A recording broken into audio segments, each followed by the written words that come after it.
Lit Podcast. Bom dia a todos.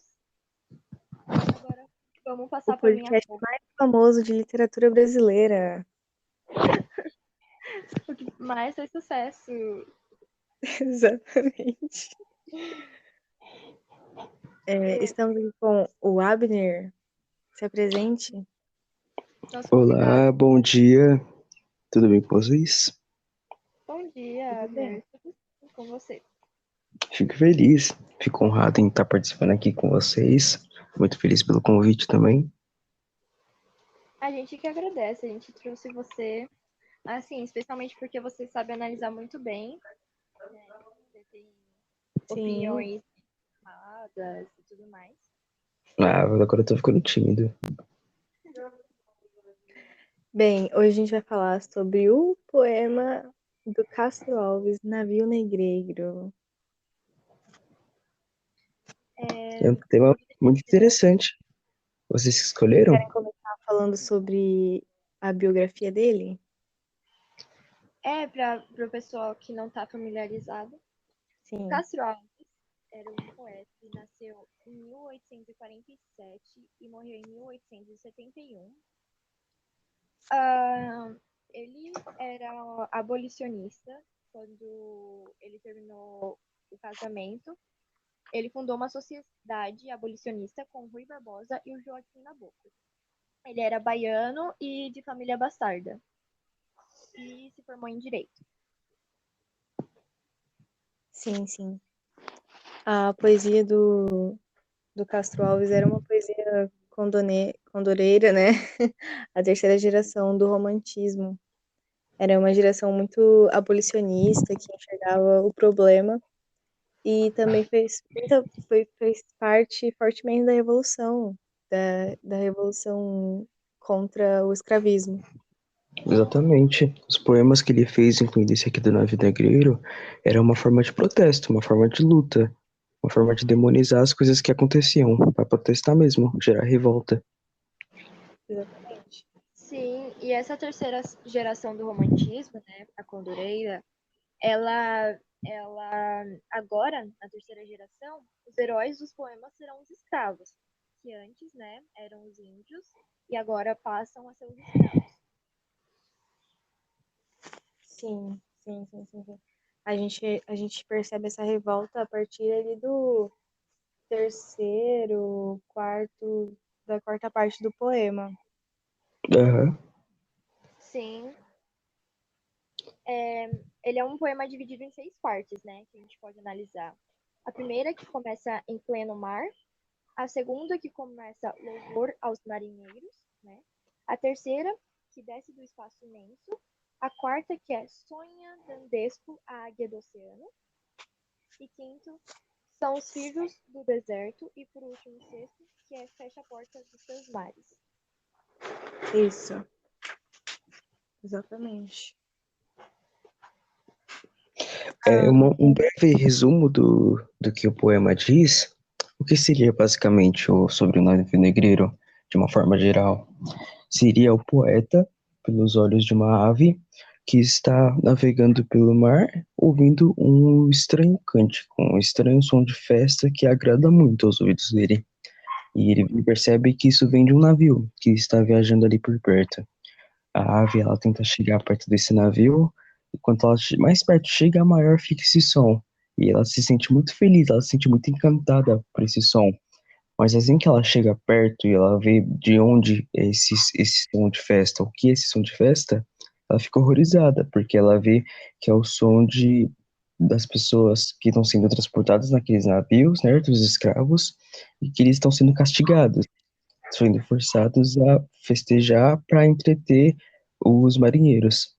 E você consegue ver toda a dramatização do sentimento do poeta de felicidade para horrorizado, para estar achando aquilo, ficar com repulsa daquilo. Eu acredito que vamos poder estar analisando isso aqui nessas 6 partes que tem do poema. Sim, a gente vai estar analisando e tipo comprovando essa teoria que você falou aí. para que as pessoas possam entender da onde que surgiu essa visão da ave e tal. Uhum. Sim, presta atenção. Porque quando eu li pela primeira vez, né? Eu li várias vezes para tentar compreender, fazer as anotações. E na primeira vez que eu li, eu realmente não tinha pegado essa visão de que era através dos olhos de uma ave, né? Uma águia, no caso. E é muito importante você ter falado isso. Eu acredito que seja apenas uma interpretação mesmo. Às vezes eu li Albatroz durante o poema, que a gente até vai passar para essa parte, e eu acho que foi uma tipo de interpretação, certo? Porque, tipo, eu acredito que é o que faz mais sentido de estar no do poeta. Uhum. No caso, né? No quarto, que é o sonho dantesco, eu fui procurar, né? O significado e era como ariano mesmo. Sim, sim. Albatroz em si é o nome de uma ave mesmo. Aham. Vocês querem começar pela primeira parte? Fazer uma análise mais. Uma análise um pouco mais profunda Uhum. em cada parte. Tá, pode ser. Eu dou honra a vocês, Posso começar, então? com certeza. Na primeira parte, é uma parte que a gente vê que representa muita alegria, porque primeiro que ele representa a borboleta como uma dourada borboleta, ele fala isso e nos remete à felicidade, alegria, mudança, liberdade. Quando a gente percebe que, na realidade, isso que está acontecendo não tem muita felicidade nisso. Mas aqui ele continua falando, os astros saltam como espumas de ouro. Então ele romantiza bem essa parte. Ele fala bem feliz quem ali pode nesta hora. Então, tipo, ele acha que aquilo ali é uma festa, que aquilo ali é uma coisa boa. Ele também fala que música suave ao longe soa, parece que é uma música suave, mas que na realidade a gente vai perceber que não é bem assim. Eu gosto da inocência que é retratada nessa primeira parte. Igual a Rebeca falou, a felicidade, a forma que ele fala dos astros é tipo, uma coisa inocente, uma coisa perfeita que não teria porquê de ser algo ruim, ou seja, algo tipo malicioso, algo que pode ter tipo um pingo de maldade, entende? Acredito que possa ser até uma analogia, tudo que a gente vive, tudo que a gente passa, etc. Uhum. Sim, eu até lembro da Rebeca falando, né, do significado da borboleta, que significa isso mesmo, né? Que, Por exemplo, como algo de liberdade, sim, a liberdade, a inocência. Delicadeza. delicadeza também. É. A gente consegue também ver que o ave ela persegue o barco, aqui nas penúltima estrofe. Porque fortes assim, barco ligeiro, porque fortes assim do pavio do poeta. Ó, quem dera me acompanhar-te a esteira, que semelha no mar do cometa. Albatroz, água do oceano. Tu que dorme das nuvens entre as gasas. Sacode as pernas, leviatã do espaço. Albatroz, dá-me estas asas. A gente vê que ele realmente está perseguindo, ele persegue essa folia, ele quer ir atrás dessa festa. Ele realmente acha que é algo inocente, que é algo bobo. Sim, exatamente. Mas aí nessa mesma parte, essa ave, ela já começa a conhecer.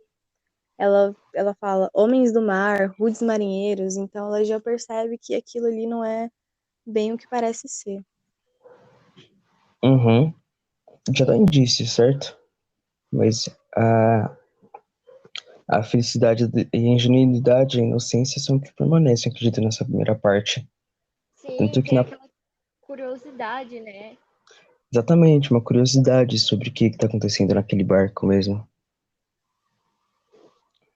Agora, entrando na parte 2, a gente já consegue ver uma outra perspectiva que fala sobre os nascidos no mar e sobre também as guerras daquela época. Ele cita Altamira e a derrota de Napoleão em Aboukir, Aboukir em 1758 e 805, 1805. Também fala sobre a falta de identidade das pessoas que lá naquele mar, naquele navio tinham, né? Aham.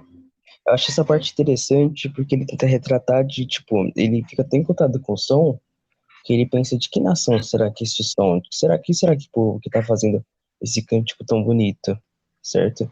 Aí, tipo, tanto que ele fala que cada navio, ou pela interpretação, ele fala que cada navio tem sua própria história, tem sua própria poesia, tem seu próprio cântico. Tanto que ele fala até de, ó, da Inglaterra, do Napoleão, igual a Rebecca constou. Tipo, ele tenta buscar de qual nação que faz esse cântico tão bonito, mas no final não importa pra ele, certo? Porque, como eu falei, cada navio, cada seu cântico tem sua história. Cada nação tem sua própria história e sua própria cultura, sua própria forma de fazer sua folia, de fazer suas festas. Uhum. sim, sim. Quer Ó, por acrescentar exemplo, alguma aqui, ó. coisa, Dani? Nessa parte, né, que ele fala do mar, dessa perda de identidade, né, e eles nunca vão ter os filhos do mar, né, essas crianças que nascem no mar, elas nunca vão ter a chance de conhecer a cultura delas, nunca vão ter a chance de conhecer como que era o lugar onde elas viviam, como que era a liberdade deles, né, como que era a cultura, como, sabe, cada coisa que a gente tem na nossa vida, eles não vão conhecer, porque eles não tiveram essa vida originária, eles já foram nascidos para serem escravos, já foram nascidos para serem escravizados. Então, eles nunca vão poder conhecer, né, ter essa oportunidade. E é algo bem revoltante. Sim, É, infelizmente, né? a gente vê que a segunda parte ela fala, ó, ela se encerra. Vós sabeis achar nas vagas as melodias do céu. E aí, a partir da terceira, vocês querem acrescentar mais alguma coisa a respeito da segunda parte? Não, Não? A Não, gente consegue já ver que a partir da segunda para a terceira é uma estrofe bem pequenininha, mas que diz assim: desce do espaço imenso, ó águia do oceano. Desce mais, ainda mais. Não pode olhar, mano, como teu mergulhar no brigue voador. Mas o que eu vejo aí, que quadro de amarguras, é canto funeral, que tétricas figuras, que cena infame e vil. Meu Deus, que horror. Esse pequeno trecho, eu acho que ele é talvez um dos mais impactantes, porque é nele que a gente consegue captar a perca da inocência do poeta. A é, perca da inocência de quem uma mudança fala, de perspectiva acontece aí. exatamente, é como se fosse uma troca de expressão, tipo, a felicidade imediatamente dá lugar a horror, tipo, a crueldade, está horrorizado mesmo. E o bom como o Castrovas ele descreve isso, certo? E lentamente, através das palavras, vai trazendo esse sentimento. A gente consegue Se fosse acompanhar esse sentimento. uma estrofe intermediária pra, tipo, separar o lado bom do lado ruim. sim. Exatamente. É,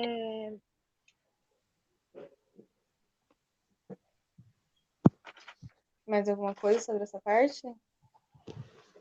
não, sobre essa não. A terceira parte ela é realmente pequena, que já dá início à quarta parte, que é sobre os filhos dos desertos, que vocês comentaram, certo? Sim, sim. Uhum. A quarta parte é só mais é como se fosse uma extensão da terceira, falando e fazendo referência a figuras infernais e a muita tortura, muita maldade mesmo. E a crianças magras, negras mulheres, então, tipo, pessoas que estão debilitadas mesmo. Aham. Essa Sim, parte o poeta ele tenta mais analisar essa parte realmente, tipo, trazer, descrever mais para o próprio leitor ficar horrorizado do que está acontecendo, do que o próprio poeta que está vendo. Que é a parte que ele fala: negras mulheres suspendendo as tetas e magras crianças cujas bocas pretas seguem o sangue das mães. São coisas pra gente ficar revoltado. Como a gente falou, é como era uma escrita, mas como para gerar revolta, para gerar protesto, ele conseguiu transmitir isso perfeitamente aqui durante esse poema. Sim. Sim, ele é feito bem lúdico, de uma maneira bem, né, para você conseguir imaginar, para você ter noção do que era aquilo. Então é o que causa uma Aham, revolta. exatamente. Por exemplo, ó, aqui no final também eu acho interessante o que a Rebeca falou sobre torturas e figuras infernais, certo? Certo? Uhum. Eu acho muito interessante porque eu acredito que tem uma analogia aí dentro.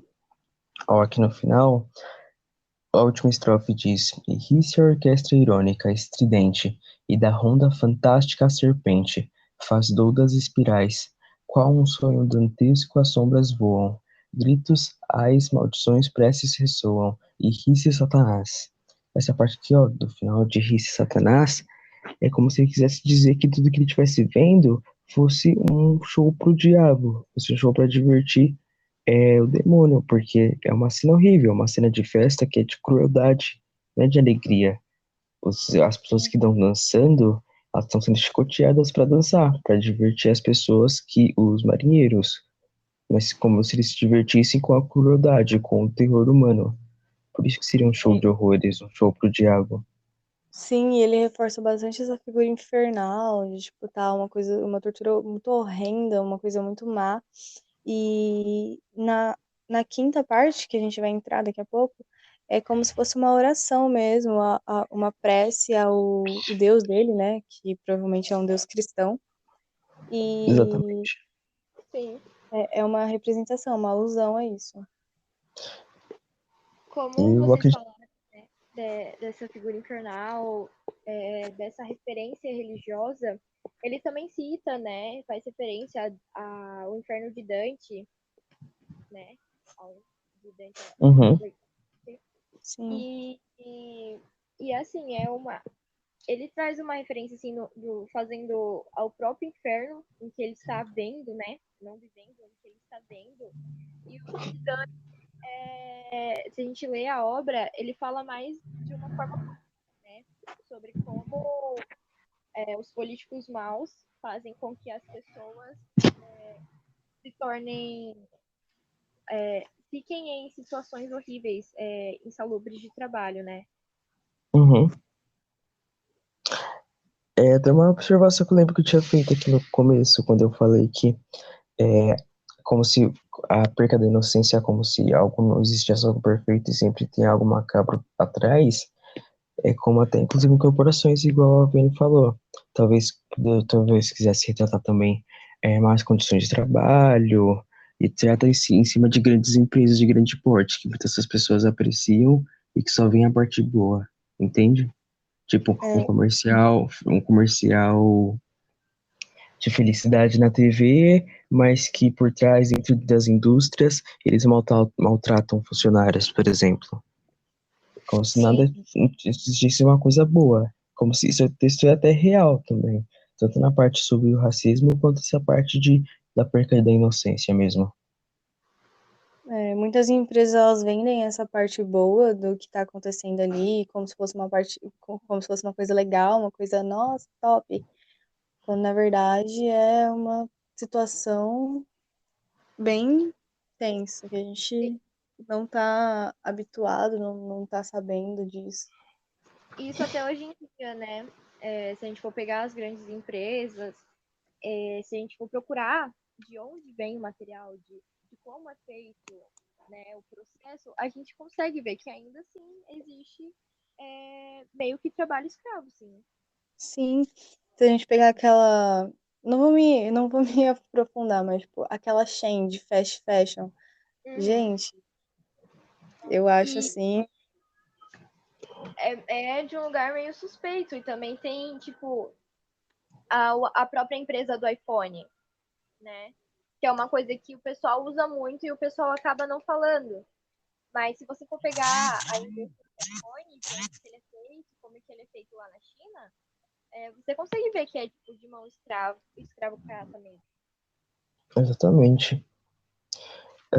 É a partir aqui da quinta parte, como vocês falaram, eles começam a fazer uma prece por Deus, o poeta, para serem castigados as pessoas que estão fazendo isso, para pagarem pelo que fez mesmo. Sim, sim. Isso a gente percebe, né, bem no trechinho. Senhor Deus dos desgraçados, que é daqueles que não têm graça. Dizei-me vós, Exatamente. Senhor Deus, se eu deliro ou se é verdade. Tanto horror perante os céus. A incredulidade, né, da, Aham, da Daquela águia, forma. do vento. Sim, sim, exatamente. A forma que Ele não ele, quer que seja verdade. sim, isso. a forma que ele também dá lugar tanto ao nojo quanto o comecinho pra revolta mesmo, pra raiva, pra ter ódio do que as pessoas que estão fazendo aquilo. Sim, Uhum.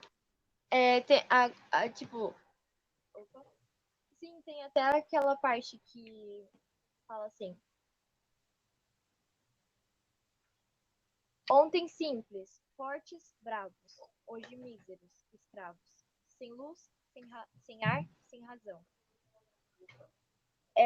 Ele faz aquela parte, né? Aquela crítica, falando que na terra dele, eles eram guerreiros, eles tinham uma cultura própria, como eu já falei, eles viviam da maneira deles, sabe? Era uma maneira simples, mas era a maneira de que eles achavam certo, era o que a cultura deles denominava. Então, eles eles serem super assim, figuras importantes, né? Na terra deles, e quando são trazidos como escravos, são simplesmente tratados como animais, né? Eles perdem essa Eles humanidade. eram alguém mesmo sendo anônimo, sabe? Sim, sim, eles eram alguém para as famílias deles, eles eram alguém, sabe? Exatamente. A Pro povo comunidade deles. deles. Aham, sim. E agora eles são tratados aqui como animais. E isso é uma parte que realmente me pegou quando eu li, né? Que me deixou tipo, pensando nisso na hora de dormir. E como que era É, horrível, né? A gente às vezes não consegue perceber o peso que isso tinha até a gente começar a pensar melhor sobre. exatamente. Como a gente falou, é sobre a identidade sendo roubada mesmo dessas pessoas. Uhum. Sim. No E aí, final, quando. Oi, pode falar. pode falar, pode falar. Não, imagina, já ia passar pra sua parte, pode completar. Não, é sobre a última parte mesmo. Pode continuar. Então, agora na última parte, aquele já consta, ou existe um povo que a bandeira empresta para cobrir tanta infâmia e cobardia. E aí ele vê que é a bandeira do Brasil mesmo, que é a bandeira do Brasil que está realizando esse tráfico de escravos. A gente consegue ver quanto que ele fica decepcionado mesmo, porque ele conhecia o Brasil como um lugar de tanta folia, felicidade e festa mesmo. Sim. Sim, ele tem esse negócio, né, de escrever para mostrar para as pessoas que o Brasil não é um paraíso como eles pensavam, né? Exatamente, E aí, nada seria um paraíso. É. Ele cita sim, também essa parte em manto impuro. Nossa, eu achei essa frase muito pesada. Em manto impuro. sim, Eu Bom, acredito que seja até uma analogia ao nosso hino nacional. sim, pode ser. certeza que é também, certeza que é. E aí, né, na última parte, a gente tem Colombo, feche a porta dos seus mares. Você quer comentar sobre? Eu dou as Então, honras a você. oi? Podem falar sobre. Eu Não, perguntei, então. você quer falar sobre, Rê? Então, aqui ele fala bem isso pra gente se impactar e pedir o fim da revolta, pedir o começo da abolição, para acabar com o tráfico negreiro e a escravidão. Sim, sim. Gente, Alguma coisa a acrescentar? Não, é realmente isso só mesmo, que ele pede no final, ele pede que, pelo amor de Deus, né, pra que parem, para que Aham. parem. Eu acredito que esses ensinamentos, eles possam não ter sido seguidos, né? Até porque casos de racismo constantes no dia de hoje são completamente normais. Ano passado tivemos uma das maiores revoltas, manifestações, etc., a respeito desse assunto mesmo. E é algo Sim, que eu acho que acredito que foi o que ele queria passar. Foi o pontapé que ele queria estar transmitindo pra gente. É triste que a gente precisou de como eu posso dizer, um gatilho para fazer isso. Precisou do assassinato brutal de um homem negro nos Estados Unidos. Mas que isso deveria ter sido motivo de revolta desde essa época. De revolta constante e generalizada, como eu digo, certo? Certo. Era sobre isso, né? Ano passado foi assim, coisa horrível. Foi um choque de realidade para todo mundo que, tipo, tava preso numa bolha e pensou, putz, mas o racismo ele não existe mais. E aí, sabe, ver aquilo, ver todo aquele movimento do protesto, fez as pessoas perceberem. Algumas não, né? Algumas ainda preferem ficar na ignorância. Exatamente. sim. E então foi esse, né, nossa análise do poema. A gente tentou fazer de uma forma mais lúdica e de trazer, né, para os tempos reais no finalzinho. E é isso, eu Para que adorei todos fazer. possam entender, né? Sim, sim. Exatamente, conscientizar as pessoas. Ah, Racismo não é só ficar traficando escravos de uma forma generalizada. Sim, sim. Eu acho que esse poema ele é tão atual quanto era na época, sabe? Exatamente. e não fala só sobre do roubo de pessoas da sua terra, mas fala sobre as identidades que foram roubadas, as identidades que foram mortas ali naquela época. Sim. Exatamente. Eu agradeço pela participação, pelo convite. Eu adoraria Sim. fazer isso aqui novamente. A, a Então, gente, a gente vai te chamar agora para ser aqui da mesa sempre. Vai ser o host. é, Ah, eu ficaria muito feliz e honrado. Eu agradeço o convite de verdade. Até se mais. Tchau, não Obrigada, tchau. tiver mais alguma observação, eu vou estar encerrando. sim, Não, sim. pode ir em Aham. frente. Tchau, Então, gente. muito Até a semana obrigada, que vem. bom dia. Tchau, tchau. Bom dia.